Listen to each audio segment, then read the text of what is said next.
அடர்ந்த பச்சை காட்டில் உயரமான மாமரத்தில் உற்சாகமாக ஆடிக்கொண்டிருந்தார் நமது செல்லக்குரங்கு மாமா. வாவ், இந்த பழத்தை சாப்பிட்டு நான் ரொம்ப சந்தோஷமா இருக்கேன். குரலை குறைத்து ஆச்சரியமாக கூறியது குரங்கு. அங்கேயே அந்த மலை மேல ஏதோ ஒண்ணு மின்னுதே, அது என்ன பழமா இருக்கும்? தங்க நிறத்தில் வேற ஜொலிக்குது. அது நட்சத்திரம் மலை உச்சியில் மின் அதிசயம் ஒளிரும் அதிசய பழம் என்று காட்டில் பேசப்படுவது குரங்கு மாமாவுக்கு தெரியாது. தான் காட்டிற்கு பெரிய வீரக்குரங்கு. எனக்கு அந்த பழம் சொந்தம். நான் இப்பொழுதே போய் அந்த பழத்தை சாப்பிடக் கோரேன். தன் கையில் இருந்த வாழைப்பழத்தை பாதியில் கீழே போட்டுவிட்டு குரங்கு மாமா தான் மட்டும் தனியே மலையை நோக்கி பயணம் தொடங்கிவிட்டது. குரங்கு மாமா ஆவலுடன் ஓட்டமும் நடையுமாக செல்லுகையில் அவரது பாதையை சுழல் வெள்ளம் என்ற அகலமான ஆறு தடுக்கிறது. அவ்வேளையில் கிழிச்செல்வி சிரித்துக்கொண்டே குரங்கை பார்த்து, குரங்கு மாமா, அவசரம் கூடாது. சுழல் வெள்ளத்தை எளிதில் கடக்க முடியாது. அந்த அதிசய பழம் நட்பு பாலம் என்ற ரகசிய சொல்லால் மட்டுமே அடைய முடியும், தெரியுமா? குரங்கு மாமா கோபமாக கிழிச்செல்வியிடம் சொன்னது, நட்பு பாலமா? அதெல்லாம் எனக்கு தேவையில்லை. என் பலத்தை காட்டுகிறேன். குரங்கு மாமா வேகமாக கிளையை பிடித்து குதிக்க முயன்றார். ஆனால் கை நழுவி தண்ணீரில் விழுந்து தத்தளித்தார். ஐயோ, என்னை காப்பாற்றுங்கள், என்னை காப்பாற்றுங்கள்! பொதுவாக அறிவுரை சொல்வது போல கிளிச்செல்வி கூறியது.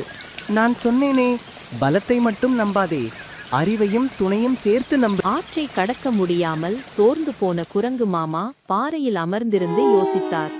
அப்பொழுது அருகே ஒளிந்திருந்த முயல் குட்டி மெதுவாக வெளியே வந்தது. அவ்வேளையில் குரங்கு மாமா வருத்தத்துடன், நான் மட்டும் எப்படி தனியா அந்த பழத்தை பறிக்கப் போவது? யாராவது எனக்கு உதவி செய்ய மாட்டார்களா? முயல் குட்டி மெல்லிய தயக்கமான குரலில், குரங்கு மாமா, எனக்கு அந்த பழம் பற்றிய ரகசியம் தெரியும். அதுக்கு உண்மையிலேயே நட்பு பாலம்தான் ரகசியம். குரங்கு மாமா. குரங்கு மாமா ஆச்சரியமாக, நீயா? நீ எப்படி எனக்கு உதவுவாய்? உனக்கே மரம் ஏற தெரியாதே. முயல் குட்டி மரம் ஏற தெரியாது. ஆனா நான் காட்டுல மின்னல் வேகத்துல ஓடக்கூடியவன். நீண்ட படர்கொடிகள் கொண்டு வரணுமா? நான் உடனே போய் அதை வேகமா கொண்டு வருவேன். குரங்கு மாமா, சரியான யோசனை. ஆமா, வா, நம்ம 2 பேருமே சேர்ந்து இந்த காரியத்தை சரியா செஞ்சு முடிப்போம்.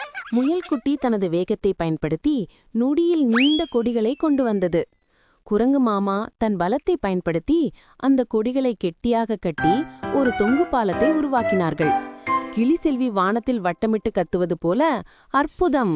இருவரும் தங்கள் பலங்களை சரியாக பயன்படுத்தினார்கள். இதுதான் உண்மையான நட்பு பாலம். குரங்கு மாமா சிரித்துக்கொண்டே, ஏய் முயல்குட்டி, வா, இப்போ நம்ம மலை உச்சிக்கு போகலாம், வா. நீ இல்லன்னா என்னால வந்திருக்கவே முடியாது. முயல்குட்டி மகிழ்ச்சியுடன், நன்றி குரங்கு மாமா. இருவரும் நட்சத்திர மலையின் உச்சியை அடைந்தார்கள். எதிரில் அந்த பழம் தங்க நிறத்தில் கண்ணை பறிக்க ஒளிர்கிறது.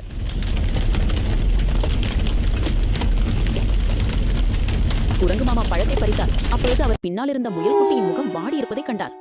குரங்கு மாமா முயலை பார்த்து கூறினார், நில்லு, என் வெற்றிக்கு நீயும் தானே காரணம். நாம் இருவரும் சேர்ந்துதான் இந்த பழத்தை நாம் அடைந்தோம். தனியாக சாப்பிடுவது சரியில்லை. வா, நாம் இருவரும் பகிர்ந்து உண்போம். குரங்கு மாமா பழத்தை 2ஆக பிளந்து ஒரு பாதியை முயல்குட்டிக்கு கொடுத்தார். இருவரும் பழத்தை சுவைத்தனர். முயல்குட்டி ஆச்சரியத்துடன் மகிழ்ச்சியுடனும், வாவ், இதுதான் உலகிலேயே மிக சுவையான பழம். குரங்கு மாமா, ஆம், நான் இதுவரை சாப்பிட்ட எதை விடவும் இது அதிகமாக இனிப்பாக இருக்கின்றது. கிளிச்செல்வி அருகே வந்து, நண்பர்களே, அந்த பழத்தின் உண்மையான சிறப்பு அதன் சுவையில் இல்லை, பகிர்ந்து உண்பதில் இருக்கின்றது. மகிழ்ச்சியில்தான் அதன் உண்மையான மந்திரமே இருக்கின்றது. குரங்கு மாமா உணர்வோடு, உண்மைதான் கிளிசெல்வி, பகிர்ந்து சாப்பிட்டால்தான் இந்த மகிழ்ச்சியும் சுவையும் அதிகமாக இருக்கின்றது. குரங்கு மாமா மகிழ்ச்சியுடன் சிரித்து முயல்குட்டியை அணைத்துக் கொண்டார். அன்று முதல் குரங்கு மாமா ஒருபோதும் தனியாக எதையும் அனுபவிப்பதில்லை. எதை உண்டாலும் தன் நண்பர்களோடு இணைந்து உண்பார்.